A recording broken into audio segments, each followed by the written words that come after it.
And what's up, everybody? Welcome back to the channel. It is your friend, Cheap Loots. Wearing a vest. This is a very friendly outfit, at least as far as I'm concerned. It's Monday, so you know we got some teases for the next shades of packs coming tomorrow in NBA 2K23 My Team. If you hear my cats going bananas back there, just ignore them. They've been going to town on each other for the last 30 minutes. I mean, fighting. They've been fighting each other for the next 30 minutes. I hope they're not doing anything else. They're both girls. I do support LGBT cats and Qs or whatever. Anyways, we got new shades of teases, so let's kind of go through them. Another set of shades of coming soon. ... Guess who? I emoji. You need to stop using emojis, dude. I know there's like a 35-year-old who does this. Like, please stop. Please stop using emojis. First things first, we got Chet and Bol Bol. I honestly don't even know what to say about this. People are kind of tweaking out about Bol Bol, but he can only play center. He can't play power forward. And honestly, I'm not really too worried about him. He's going to get absolutely dominated by pretty much any center in this game, because pretty much all we have right now is inside bigs. And I highly doubt he's going to be able to consistently stop anyone, especially on next gen. On current gen, he could be really good, but it kind of remains to be seen. He's much better at the power forward.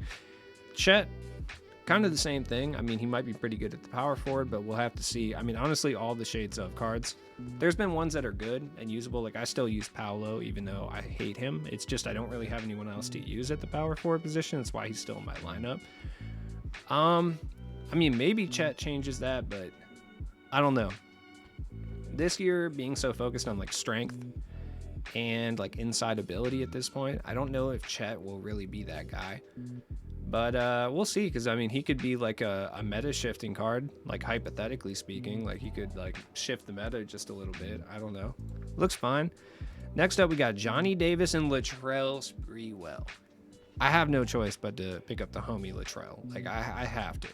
Wish it was Warriors Sprewell, because that's when he choked PJ Carlesimo, which I don't know much about PJ Carlesimo, right? I don't. He seems like kind of a D-bag, honestly. His name is PJ. Nobody named PJ has ever been tight, ever, in the history of ever. And Carlesimo just sounds like just a last name that, he sounds like he owns a local Italian restaurant, and he's really egotistical about that, even though the food kind of sucks. That's kind of what I think of when I hear that last name. So I'm not saying that what he did was right, choking him and then threatening him with a 2x4 with nails in it, but I'm just saying I kind of understand. He should be good, though. He's going to be more of a dunker. I'm kind of curious to see what they're going to do with this card, though, because he's usually not very good in 2K, but with the kind of brand new jump shots everyone has, I actually don't know. He might be good. Same with Johnny Davis. Johnny Davis should be decent. We'll kind of look at his jump shot and stuff. We'll try it out in freestyle before we talk about the market. He could be decent, too. We'll see.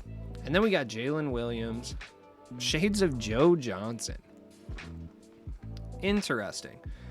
Joe Johnson could be pretty good. I feel like no one is excited for this set, though. I feel like there's absolutely zero excitement in the air for this set.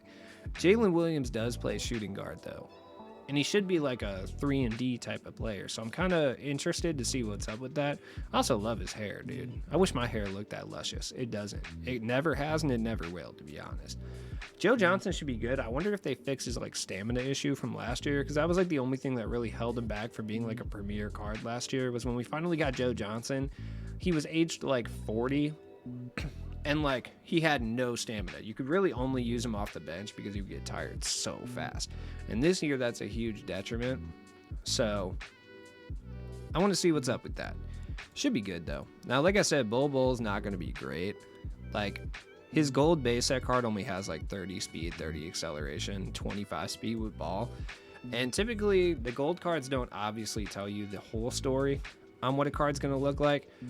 But I will say, his speed being this low on his gold card probably indicates to me that his speed isn't going to be that crazy for this card as well. He can shoot a little bit, and I mean, his jump shot is Bol base, but he has his own base this year. Yeah, Katana. Hello. Meow. Meow. Meow. Anyways, Bol should be decent, though. I'm kind of interested to see what's up with this base.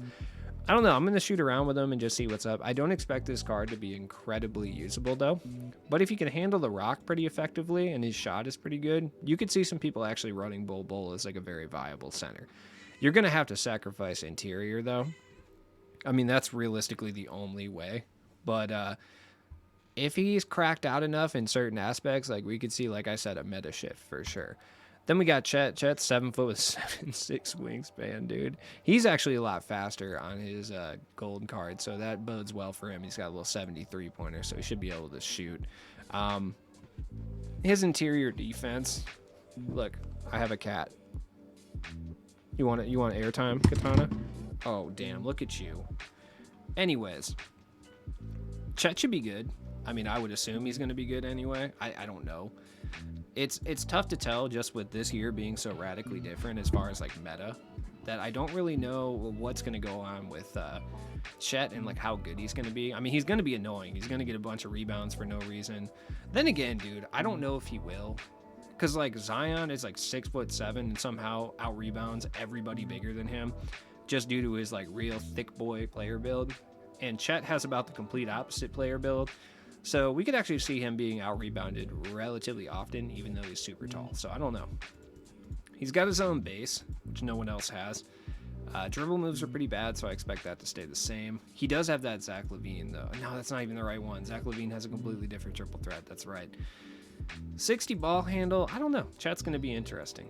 Then we got Johnny Davis, once again, has his own base. It's on slow, though, so I expect it to be on slow as well. Other Johnny Davis has Johnny Davis base, by the way. I don't know if you caught that. Real interesting, and that's on slow as well. So I don't really know what's going to go on with him. Movement-wise, he looks all right. He's got some decent badges. Like, he's got a worse three-point shot than Chet. That's kind of not boding well for him. Honestly, he's not all that fast. Doesn't really seem to excel in anything. So I don't really know if I'm stoked for Johnny Davis. He's probably going to be one of those guys that I'll pull in packs and keep, and that's about it because I really don't have any interest in him, honestly. We are going to get Cade tomorrow, by the way. Pink Diamond Cade will be available, and that's going to be super scary, honestly. I'm not really stoked for that in any way, shape, or form. How did you get cat hair all over my microphone, Katana? What is wrong with you, dude? I look like I sell insurance, man. Anyways, then we got Jalen Williams. Once again, he's got Jalen Suggs base, which is interesting. I figured he'd have his own base. You didn't want to actually get his jump shots, so you just gave him another Jalen release? Okay. He's got Trae Young's dribble style, though, which is interesting. God, they kill him with the Andrew Wiggins behind the back. I mean, it's not quite as bad as last year, but God, it kind of sucks. Kyrie's crossover's okay. John Wall step back. I don't know anything about that. Got a 72 three-pointer, though, off rip. 83 speed. Actually, Jalen Williams might be, like, really good. Like, he could potentially be fire. I don't know. I'm actually interested, Jalen Williams. 6'6" with a 6'9" wingspan. Like, he's got the sick hair, too. Like, he could be pretty good. Actually, he might be the best out of the three, honestly. Depending what his three-pointer and speed is looking like, we could be looking at, like, one of the better budget cards in the entire game, depending on what's going on. But anyways, let's go to Freestyle and check it out. Bull's got some hot zones, which I honestly didn't expect. Like, I really did not expect Bull to have hot zones. The releases... honestly, really similar to last year. This is actually really similar to Brook Lopez base last year. I mean, the release point was always going to be the same. This is nice, dude. This is kind of a clean release. I think once again, it really just comes down to the fact that it's very similar to like Brook Lopez base, and it looks very similar to releases he's had in the past. Yeah, don't mind that shot. That was pretty terrible. You guys hear my cat still just screaming. I mean, it is 8:11. It's about to be fancy feast time. So it's probably what's happening right now. This release is decent, though. Like, it actually is. It's kind of hard for me to green, and my people who will go and get the ball are just not doing a good job right now. But once you get... I feel like people are going to be able to green this release. I just apparently am not one of those people. I can't green this to save my life. But it's pretty decent. Oh, you just need to hold it a little bit longer. It's all right. Yeah, okay. Now we got the timing down, sort of. There we go. Yeah, now we're cooking out here. Well, now we're cooking a little bit too hard. Yeah, this is a really inconsistent release for me. Yeah, I don't know. I don't know about it. He moves okay, though. He moves better than his stats would suggest, for sure. Let's check out Johnny Davis. I'm actually kind of curious about him as well. He's got his own release on slow. Oh, this release, although kind of easy to green, the timing on this is rough. This is going to be one of those good catch and shoot releases, though. Like, you know, if you got a wide open 3, you should be able to green this almost every time, just based on the release itself. How was that early? How is this early? He's like jumping in the air. Okay, so he does this thing where he like, his jump shot being on slow causes him to levitate. Like, he's like up in the air for like a solid 2 seconds before you have to release it. He's literally doing Harry Potter stuff out here. He's Leviosaing or whatever it is. I'm not a Harry Potter guy, all right? Leave me alone, okay? I know it's fall because I love Harry Potter. I will play the world of wizardry or whatever. I'm a Slytherin. Anybody who says they're a Hufflepuff, I automatically think they're a strange person, I'll be honest. Like, I really do. I don't know. Just something about that. I don't think I've ever heard anybody say they're a Ravenclaw before, though. I just feel like that's like the wackest of crews. I don't know. This release is kind of decent, though. It's just easy to time. I don't really have anything crazy to say about it. Let's do the homie Chet. Let's do Chet Holmgren. I want to see what's up with him. Because if his release is good, he's got no hot zones. Even Bul's got hot zones. That's for shame. Look at my man. Okay. It's kind of a weird release. I don't really know where to time it. But honestly, his player build is not as skinny as you would think. Like, I thought his player build would be a lot skinnier than this. And honestly, it's a lot easier to time than like Paolo's release. So, I mean, yeah, it's kind of decent. He's kind of slow, but he gets up there. He's huge. He's kind of slow, though. He feels slower than Bul, even though Bul's stats would indicate that he is much slower. But Chet feels slower than Bul for sure.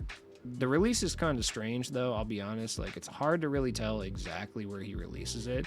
I think it's like right when he boops his head, kind of similar to like how Paolo's is kind of where he, yeah, that's exactly where it is. Right when he boops the head, dude, that's when you're good. Boop. You can always tell when you're going to miss when you have a bunch of arc on your jump shot for no reason. Or when it's like a super laser. Which is extra frustrating when I'm in clutch time and I see that arc and I'm like, oh, I know for a fact I didn't make this jump shot, dude. Yeah, the release is kind of good. I don't know. Depends on the stats and everything, honestly. This is the one I want to know, though. The Jalen Williams. He's got the Suggs release, which I feel, yep. I was going to say he's going to go ahead and release that super low to the ground. Oh, yeah, no, this release is smooth, though. Yeah, this is nice. I like this. This is decent. This is one of those releases I'll be able to green. I think it reminds me of a little bit like a slightly faster Danny Green. So I think that's kind of why I like it. And Danny Green is pretty much the only card I can consistently green with in this game, besides Pippen on a game-to-game basis. It just kind of depends. But yeah, this release is really nice. He'll be good too, and he already feels super fast on his base card, so it's like not really that big of a deal. Yeah, this jump shot is clean. I think depending on what his stats and badges are looking like, we could see Jalen Williams be the new like super sweat lord budget card, especially at the 2 guard. He might overtake Benedict Mathurin. Like, I'm being completely serious when I say that. Like, he might be running my bench unit. Like, depending on what he does, what he's able to do for me, this release is clean. I'm still not the most green with it, but I mean, I'm not the most green with any releases right off the bat. Like, it takes me a while to get used to them anyway, especially on a game-to-game basis. It's nice, though. It's nice. Once you get that timing down, very smooth. He does this thing where he, like, flexes one arm. Yeah, I like that. All right. Anyways, honestly, like, I don't think this is going to affect the market for any cards. I don't think this is probably the least hyped anyone's been for any of these cards, period. Or, like, any of the Shades of packs. I feel like this is doing nothing, but honestly, this is probably raising the market on majority of cards. Is Garnett still over 1 million? I feel like he has to be. God, he's so close still. Yeah, I don't even think there's really anyone that I need to look at to say, yo, this is going to destroy their market. Because, like, no one's hyped on Spreewell, right? Like, no one cares about Spree. Yeah, I don't think anyone's hyped on any of these guys, honestly. Like, maybe Jabari Smith, it comes down in price a little bit because people are going to replace him with, like, Chet. But, like, I really, truly don't think that the market is going to be affected in any way, shape, or form. The only person, and I mean this, that might be affected is Benedict Mathurin. Like, that would be the only person that could possibly be affected just because I think Jalen Williams will be really, really good. And I think people may use him, but he's big enough to play the 3, so I don't even know. I think the market's fine. Should you open these packs? No. Absolutely not. I would say 0%. I'm going to say that right now before the pack opening video even hits, dude. Don't open these. They're going to be trash. There's really no point whatsoever to be opening these packs. Like, none of the cards are going to, penetrate the best lineups in the game, pending how good Joe Johnson is. But either way, I feel like, honestly, I don't even think he's going to be better than Chris Middleton, if I'm being honest. But, I could be wrong. So yeah, these packs suck. There's absolutely no hype to be had here. So, have a good night. I will be back to open a bunch of packs tomorrow, as per usual, even though I shouldn't because these packs are horrible. But that could mean that the cards are going to be expensive because no one's going to be opening these, which is also possible. Cards are going to be expensive regardless, but they could be even more expensive because no one's hyped on these whatsoever. So yeah, I guess we'll find out tomorrow. Catch me bright and early.